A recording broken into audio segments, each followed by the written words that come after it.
За, сайн байцгаана уу? Бид төвдөд ирсэн. Тэгээд миний ард төвдийн бэлэг тэмдэг болсон хоёр соёлын илэрхийлэл байна. За, алдарт Будаалаа ордог яг миний ард харагдаж байна. Будаалаа буюу Потала гэж бичдэг. Монгол дээр монголчууд бол Будаалаа ордог гэж хэлдэг. За, алдарт Будаалаа ордон байна. За, бас төвдчүүдийн хувьд үндэснийг нь бэлэг тэмдэг болсон нуурын мандал дээрх Бадамжийн ухаа цэцэг байна. Эндээс бидний төвдийн аялал эхлэх болно.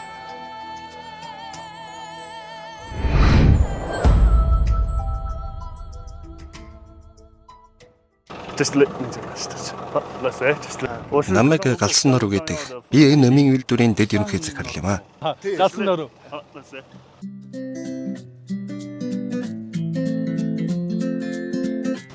Төвдийн эмнэлгийн соёлын музей гэж байгаа. Тийм байна. Энэ англиар.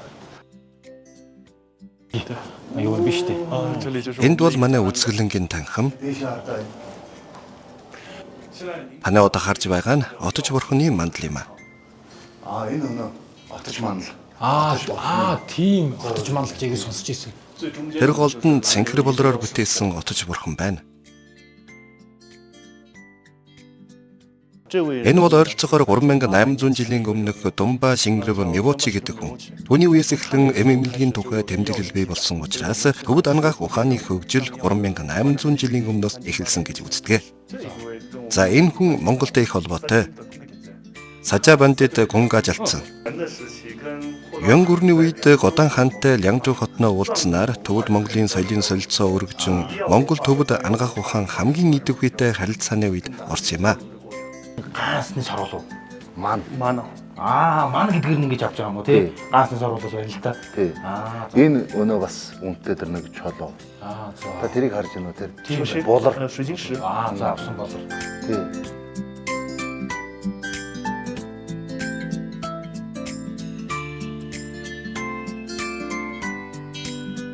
Энэ өнөө нэг төвдөө одоо энэ хагалгаа мис заслал хэрэгэлдэг ордогноо тэгээд Мис заслаа. тий. Би ч одоо дандаа тан найруулж уудаг байх гэж бодсон. Мис засал гэдэг.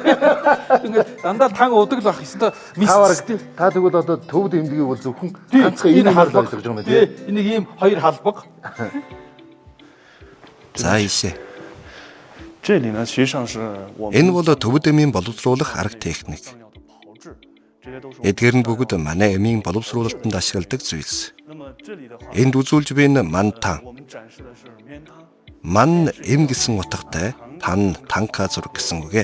За энэ бол ангаах ухааны дөрвөн үндсэн сударт би тодорхойлоход төвөгт ойлгомжгүй эмийн онолыг зураг дүрслэлээр харуулсан бүтээл юм а. Бид үүнийг шоолж хамгийн эртний презентацийн гэж хэлдэг. Ингээ нэг ийм ямар өвчний үед хэрэглэх нь баг зургаар бит тайлбарлагдсан ч юм уу. Нэрэл PPT, all PPT.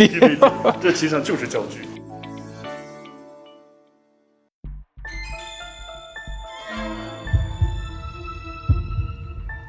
Та хэдэн настай вэ? 44 настай.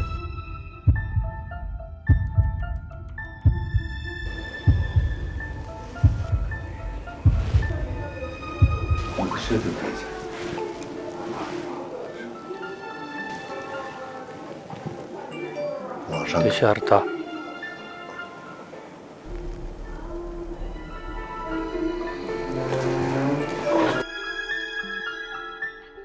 Боловсруулах үйл ажиллагаа бага зэрэг муу байна. Гэхдээ ноцтой асуудал биш. Яасан сайхан үгүй ээ.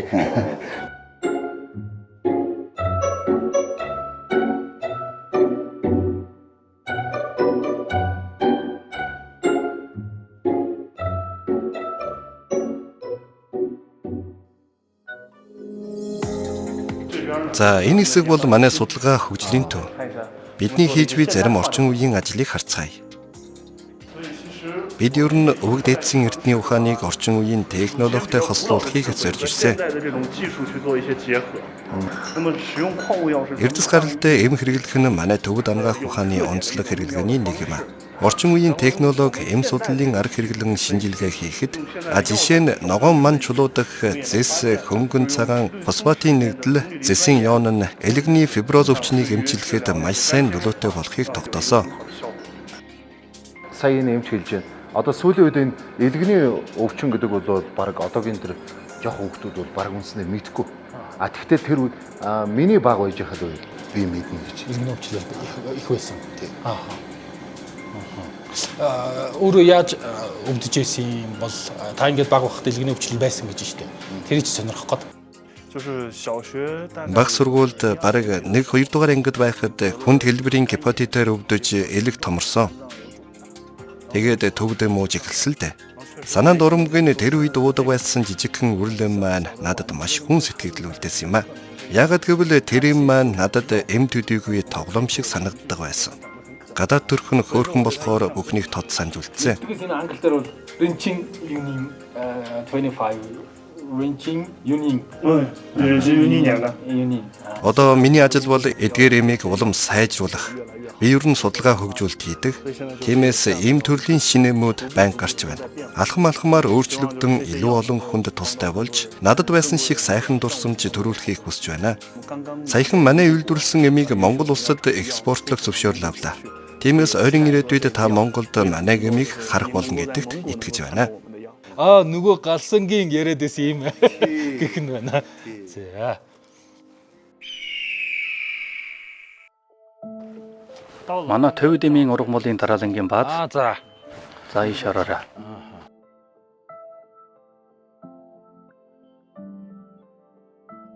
За хардаа энэ цэцэг гой харагдаж байгаа биз? Энэ бас төвд эмийн ураг мол, төвд хэлээр мануу гэдэг.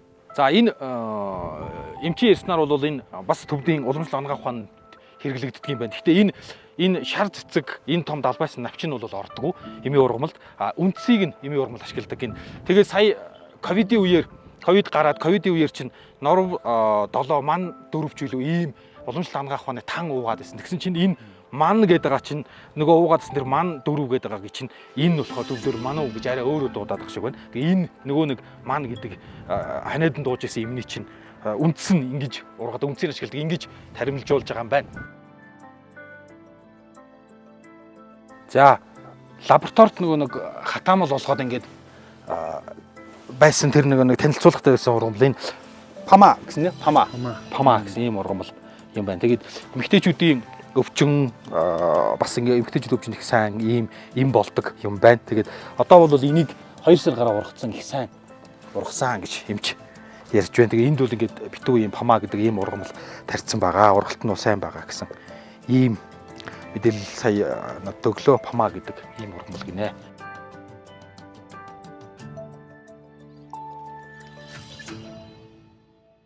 Өчигдөр нэг юмч хэлсэн шүү дээ. Өнөө судас барьчаад за та одоо нэг тэр аршаан засалд бас нэг орвол зүгээр шүү гэд.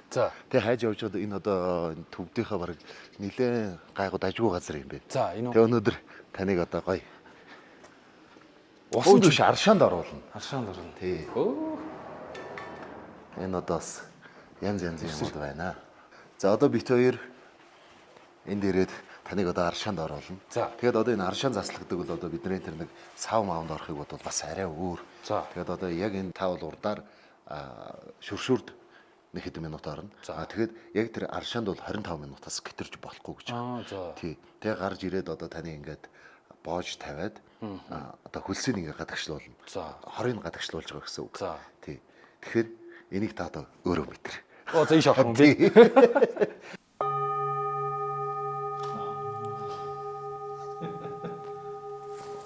Тэгээд энэ дотор орж ирээд ингээд гой тайвшраа тэгээд би махад амраа стеснаны бас тайвшраа. Хамгийн гол өнөөдөр би танд үйлчилж байна. Ингээд наадах яадаг гэдгүй. Харж ирсэн юм ямар ч нэг юм аяг шиг юм байдаг.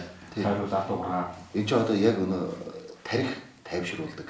Сэтгэл санаа тайвшруулдаг юм. Тэгээд эн чинь ингэж дуугардаг байхгүй юу?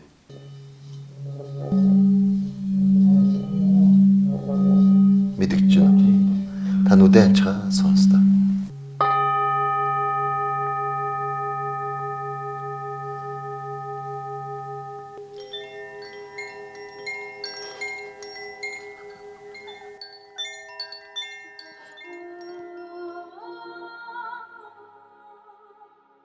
За хэд хоног төвдийн уламжлалт ангаах ухаантай танилцлаа. Тэгээд төсөөлөл төвдийн талаарх төсөөлөл төвдийн уламжлалт ангаах ухааны төсөөлөл бол ингээд нэг юм эртний лам хувцастай отож за ингээд одоо юу гэдэг арцгүйж болсон гандан сүм хийдтэй суусан ийм байдлаар уламжлалт анагаах ухааныг төсөөлж исэн. Гэтэл яг өнөөдрөө ирээд үзэхэд бол орчин үеийн цагаан халааттай яг шинжлэх ухааны лабораторитой ийм судлаач нартай ажилдаг. Тэр ер нь тэгсэн хэрнээ яг уламжлалт тэр уламжлалынхаа жор үндэснийхаа тэр уламжлал анагаах ухаанаа орчин үеийн шинэ үе рүү маш гоё зохицуулсан, зохирсон, шинчилсэн ийм болсон юм байна. Тэгээд төвдийн анагаах ухааны эмийн үйлдвэртэй танилцлаа. За уламжлалт эмчилгээгээр нь орлоо. За аршаан эмчилгээгээр нь хүртэл орлоо тий. Тэгээд доторх агуулга нь уламжлалаа хадгалсан хэрнээ орчин үеийн шинжлэгдсэн ийм болж өөрчлөгдсөн ийм шинжилэл болсон юм байна.